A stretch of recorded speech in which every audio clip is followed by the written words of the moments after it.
From the campus of Marshall University in Huntington, West Virginia. West Virginia's college news leader, the W. Page Pitt School of Journalism and Mass Communications. This is MU Report.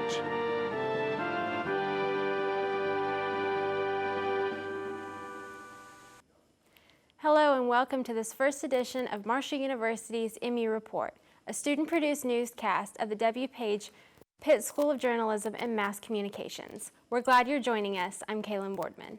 And I'm Nicole Henderson. This broadcast will appear every 2 weeks statewide here on West Virginia Public Broadcasting this fall. Now onto our top story. In this first broadcast, we wanted to highlight the beginning of the fall term by talking about the most important issue, money. With state budget cuts, shortfalls, and less tax money, higher education is more expensive everywhere compared to this time a year ago. The Board of Governors approved a tuition increase of between 3% and 4%. It's the third year Marshall and other West Virginia universities were forced to do so because lawmakers have cut the budget for higher education substantially each of the last 3 years. Administrators also ordered colleges to trim their budgets to help make up for a shortfall. Some of the budget balancing occurred when Marshall delayed promised raises to its faculty. The late Marshall president, Stephen Kopp, warned of a time when the state would contribute as little as 10% of the university's budget from tax money. That would effectively turn this public institution into a private school. With the fall semester kicking off, so are parking complaints, and predictably, students say they're not very pleased. Marshall University students are back for the new school year, and many are finding it hard to park their vehicles around campus. I live off campus. I live in Ona.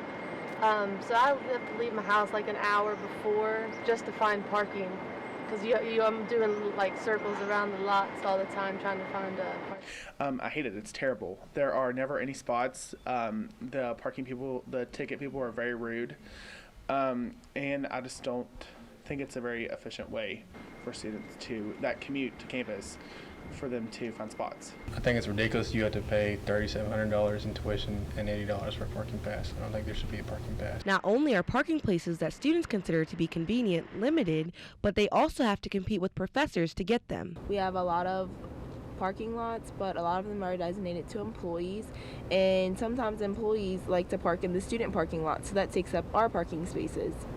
Maybe that's perk of being an employee here, that you get your own special parking. University administrators and officials say they are working on improving the current parking issues, but maybe not as fast as students would appreciate. They're always told it's a first-come, first-served basis. So once the amount of parking spaces have been sold, then they are, we stop selling. Although the current parking issues won't be fixed overnight, students express the ideas they have for change. I think that local restaurants and businesses should partner with Marshall University so that students could park there, so they don't have to park close to like the apartments or anything that's like a mile away from campus. Parking officials say complaints happen every year, but every year the answer is the same. Most people want a parking pass, and most people get one. The problem is the open spots are not close enough to their destination. University officials say as long as there are open parking spaces by the football stadium and elsewhere, it doesn't make financial sense to add more surface parking. And we'll be right back after this.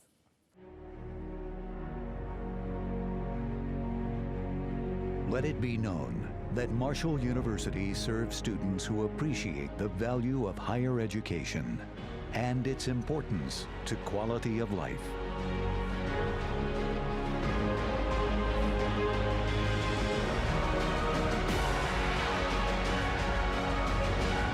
New schools of pharmacy and physical therapy and our state-of-the-art engineering complex will open new worlds of opportunity for those seeking to make a difference.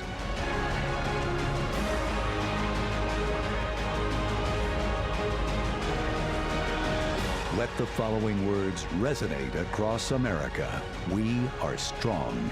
We are growing. And together, we are Marshall.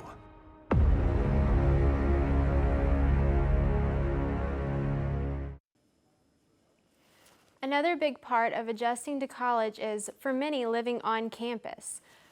The residence hall system has to adjust to demand and enrollment each semester. As MU reports, Andrea Horsley explains. On-campus students have a home away from home at Marshall University, but this year, residence halls are more crowded than they were in the past. I do know that we have seen an influx in the amount of students who did apply to live on campus. There are currently 2,333 students housed in Marshall's 10 residence halls. They're having a good time living in the residence halls. They're realizing it's not a dorm, it's not just a place where they sleep. This is a place where people are actively learning and they're socializing and they're getting to know what it means to be a college student as well as what it means to be a Marshall student. Really, I like its relative location on campus. I mean, Student Center's not super far away. The Christian Center's not too far away either, and the Rec Center's right here. If you ever just want to go play ball with the guys, it's right there. But the dorms are nice. That'd be my favorite. There are a lot of things I like about them, but if I had to pick one favorite, that would be. As the students increase, so will the quality and quantity of the residence halls. We will definitely continue to do all the updates that we can. I think Holderby is one of our older halls, and so it's the one that does not have air conditioning and things like that, and so it is pinpointed as a hall that we definitely want to upgrade. But in terms of building new buildings and getting new buildings here on campus, definitely something we're looking forward to doing in the future. Does that mean Holderby comes down and a new one comes up? That's yet to be determined. But for some, it already feels like home. I feel at home here as it is. I don't know why, I just feel at home here. Andrea Horsley, MU Report. As we saw in Andrea's report, more than 2,300 students is a very high number living on campus. Marshall says that number usually levels out a bit by the end of the fall term. Marshall students return to campus to find the university is replacing the former ID cards and separating itself from Higher One banking. Samantha Godby explains how students are adjusting. Marshall University students return to campus to find the university is replacing the former ID cards and separating itself from Higher One banking. Very simple process. As long as you're registered for classes for the fall term, stop in the ID office and it takes just a couple minutes. The transition in the card office has gone smoothly thus far. However, from a student perspective, the changes caused some confusion, especially when the time for refunds came around. It's kind of hard to actually go around and spend money, but it's okay. I think they're really cool, and I like how they're not a credit card because I never used the credit card, and I like the picture a lot. Students should remember that once their old ID cards are deactivated, they will no longer be able to be used to acquire Marshall football tickets or for accessing the library after hours. Samantha Godby, MU Report. Marshall officials say students should deal with the replacement cards as soon as possible.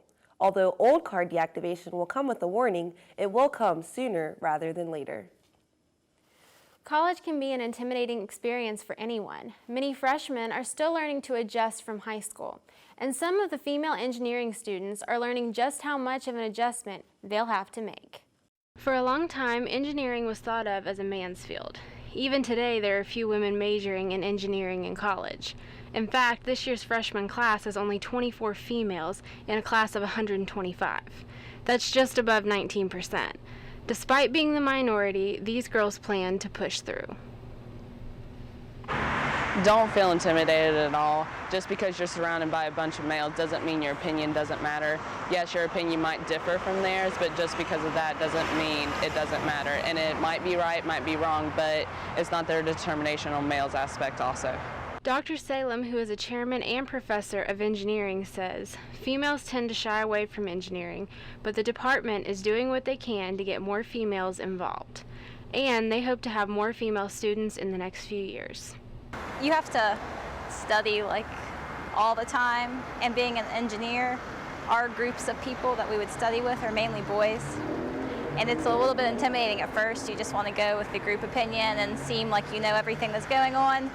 But I mean, after a while, we're used to it now, and I can ask questions and feel more comfortable studying with them. The engineering department has camps set up in place for next summer to interest more high school and middle school students. Although Ashton and Megan may be outnumbered, they plan to stick to their goal of becoming an engineer, and they encourage other girls to join them. We will be right back after this. We are Marshall, a proud family and a distinctive comprehensive university. We are one of West Virginia's oldest public universities. We honor tradition while looking toward the future. We are the foundation of opportunity for students in West Virginia and across the globe. We're committed to student success in the classroom and beyond. We are Marshall. Your best decision ever. Most have seen the bright and colorful locomotives sporadically placed around downtown Huntington, but most do not understand how these locomotives are helping a tremendous amount to local charities around the area. Brecken Wells has more on the story. The striking locomotives placed around downtown Huntington have caught the attention of hundreds of people walking 4th Avenue. Artists from the area have created 43 different and unique fiberglass train locomotives to line the city streets. So I've been seeing the trains around Huntington. I thought that they were really cool. They were really pretty. I just didn't really know what they meant or what they stood for. And then recently I found out that they were auctioned off and people could buy them and decorate them. The goal was to create a series of individually decorated engines to be displayed throughout downtown Huntington. This concept is similar to Chicago's Cows on Parade and Lexington's Horse Mania. With the trains lining the streets of Huntington, the city is hoping to create tourism for the area. I thought that was really cool to see like Huntington kind of coming together for the community and raising awareness and all the charity work. I think that really shows a lot about Huntington and their community pride. I hope I've shed some light on these artistic trains lining the streets of Huntington. The thousands of dollars they have raised are now going to local charities all across the area. Brecken Wells, MU Report.